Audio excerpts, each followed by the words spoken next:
Hello and welcome to my attempt to explain the antitrust aspects of syndicated loans and why they are unlikely to raise antitrust concerns unless intentionally manipulated. In preparing this video, I have relied on several resources and discussions with industry people. References will be made at the end. I have also solicited help from Thomas Wilcox, who has been very helpful. I will confine myself to EU competition law and Article 101 of the EU Treaty, which prohibits anti-competitive concerted actions in the European Union. Syndicated loans are not a purely European phenomenon, and parallel videos could have been made about syndicated loans under US antitrust or other jurisdictions. Still, I will confine myself to Europe and EU competition law, as that is my area of expertise. I will explain what syndicated loans are shortly, but first, we need to understand why they warrant attention, despite my bold opening statement that may seem to rebut any concerns. Recently, some national competition authorities in the EU have taken the position that joint bidding and the formation of consortia are inherently anti-competitive and often in violation of competition law. Investigations have been initiated accordingly, and as syndicated loans share some similarities with joint bidding and consortia, this could have a chilling effect on these arrangements, as most companies are risk-averse and unwilling to engage in activities that potentially could be illegal. In particular, if involving loans in the billions. The risk is therefore that antitrust enforcers open unprudent investigations, which is why I would like to explain why this is most likely unwarranted. To the best of my knowledge, no investigations into syndicated loans have been launched in the EU, but several authorities have commissioned studies and received complaints. I will refer to some of the studies in this presentation. The studies generally rebut any basis for further concerns, unless intentionally manipulated. However, the latter is not a risk confined to syndicated loans. This probably also explains why none of the complaints have been matured into action decisions. Firstly, we need to understand what a syndicated loan is and why they are very popular among borrowers and lenders. A syndicated loan is provided by a group of lenders and is structured, arranged, and administered by one or several commercial banks or investment banks. The latter are referred to as managed lead arrangers or MLAs. There are several lenders but only one borrower, loan document, and one set of terms, significantly simplifying the process. Lenders may contribute different amounts, and syndicated loans are often granted for more extended periods. They can even be sold by the lenders, making them an investment objective for long-term investors. There are many advantages to syndicated loans, as I will explain later. The main benefits are the ability to grant loans exceeding what a single bank can or will commit to a loan. Syndicated loans, therefore, increase the overall market, allowing more lenders to participate, which benefits borrowers by offering more competitive terms. They also benefit society by reducing the systemic risk in the financial sector. Several actors are involved in the process of granting syndicated loans, besides the borrower in need of funding and seeking alternatives to bonds or shares. The primary actors are the lenders, who provide the funding, and the advisors, who represent the various parties. The most important of these is the managed lead arranger, which sets up the loan and typically consists of a bank or a group of banks. As the loan can be sold after it has been granted, additional actors may become involved later, including a new group of investors. This could, for example, be relevant if the loan is used to finance an infrastructure project that, after being constructed, enters an operational phase. Here, the risks are lower and more predictable, making the project attractive to long-term investors, such as pension funds, who seek stable, long-term investments. Syndicated loans have been in use since the 1960s and are no longer exclusively used to finance transactions. If relevant, they can even be structured as a drawing right, functioning as a revolving credit facility. In 2017, transactions accounted for 19% and project financing for 6%, while the rest served more general business purposes, indicating the popularity of syndicated loans. In 2017, syndicated loans of $4,000 billion were issued globally, of which some $800 billion were in the EU. The average loan that year was $1 billion. As already indicated, there are many advantages to syndicated loans, also for the lenders. This includes better risk management and the ability to resell the loans. Not only does this allow them to earn additional commissions, but it also enables them to clear the book for new loans, as banks and financial institutions are subject to tight regulations regarding risk exposure. They can even grant larger loans beyond the willingness or ability of a single bank, allowing smaller banks access to a highly lucrative business segment. The embedded dialogue between the different actors is also perceived to reduce the information asymmetry between the borrower and lender, securing better terms for the former. Finally, there is only one set of terms and no prospectus, significantly simplifying the process. Despite the numerous advantages of syndicated loans, the risks associated with competition law remain, as the syndicate has a horizontal structure involving agreements between undertakings in competition. To get a better understanding of syndicated loans, EU's competition arm, DG Comp, commissioned a study published in 2019 that offers an exciting insight into syndicated loans in the EU. To understand the antitrust risk with syndicated loans, we need to understand how they are established. Syndication essentially involves 4 phases. The first is the pre-mandate phase, during which the borrower issues a request for proposal and a term sheet outlining the mandate to the MLA. Based on the replies, an MLA is appointed, often after having probed possible lenders on their interest and appetite for the requested amount. The second phase is the post-mandate phase that begins when the term sheet is approved and an MLA is appointed. An information memorandum will then be drafted for possible investors.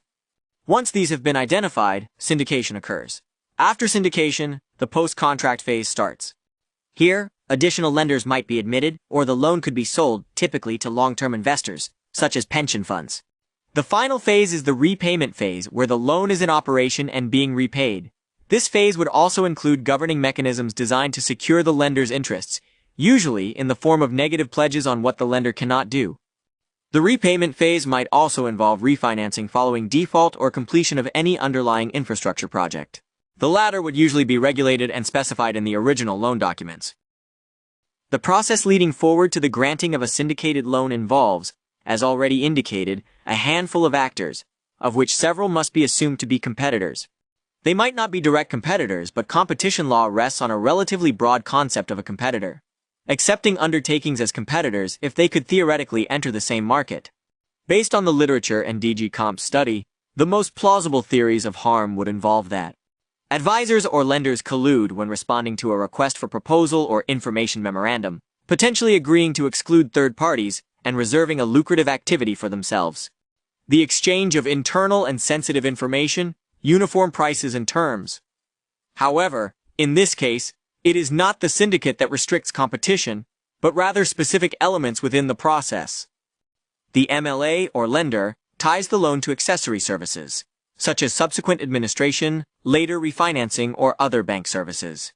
The use of standard documents or specific governing clauses may infringe Article 101.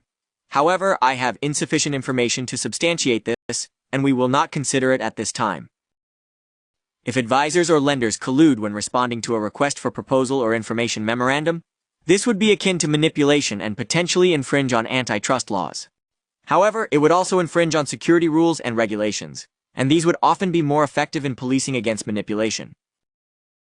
In contrast, the other theories of harm are more indirect, and to some extent, depend on the parties tacitly coordinating.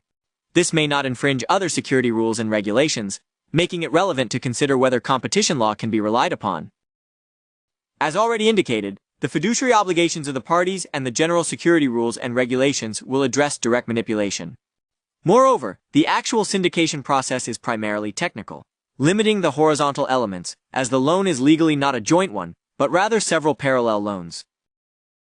Some theories of harm follow from how the price is calculated, as it is the sum of commissions and the loan's interest rate.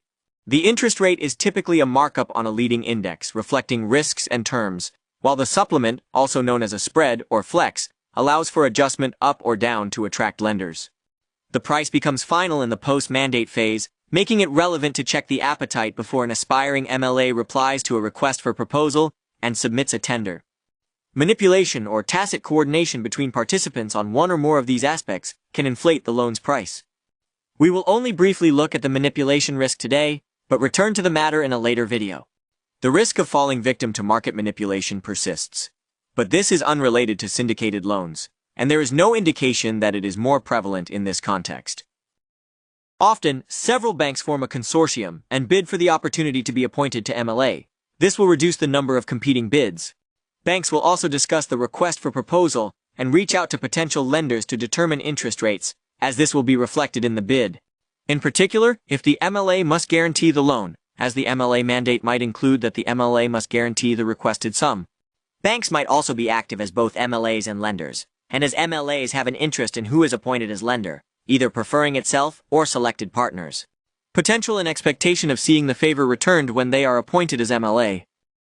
Intentional manipulation of prices or bids infringes Article 101 and does not merit special concern, as it constitutes a blunt infringement of Article 101, which prohibits anti-competitive concerted actions. I don't think the risk of price manipulation or bid rigging is plausible in the context of syndicated loans. The borrowers are professionals and have access to separate advisors, which should position them well to identify such actions. The market also appears competitive, making it plausible that manipulation would be uncovered to the extent it occurs.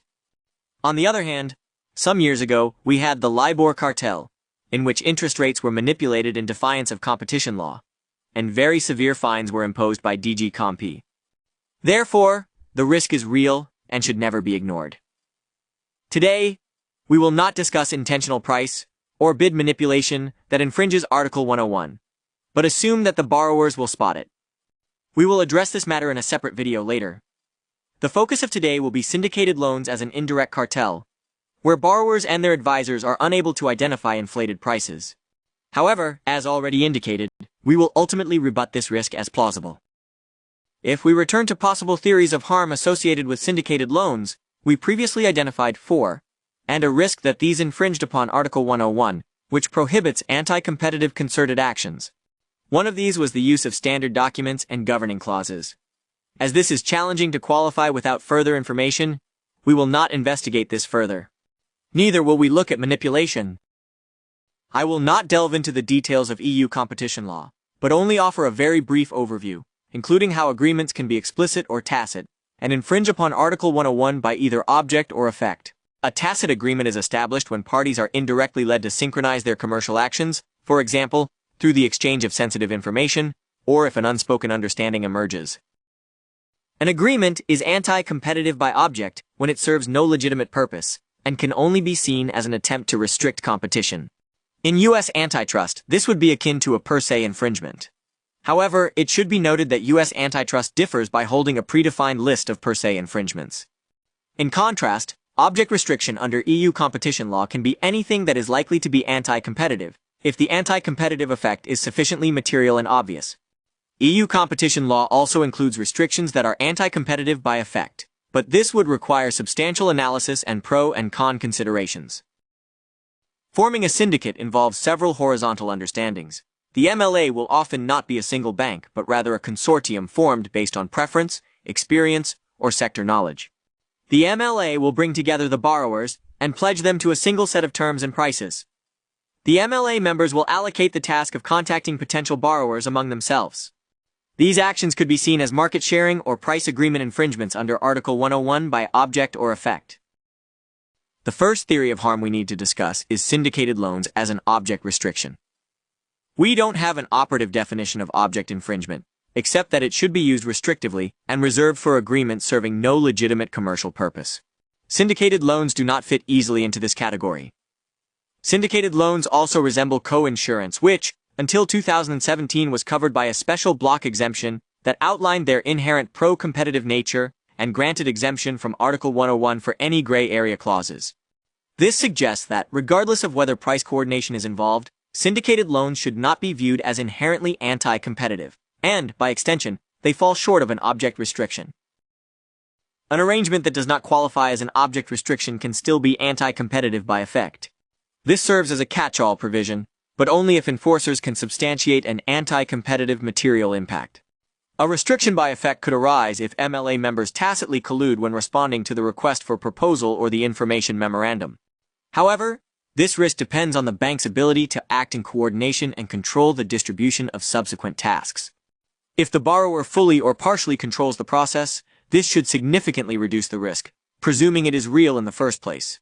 Tacit collusion could arise from a market being concentrated and stable in terms of fluctuations in supply and demand, combined with certain additional factors.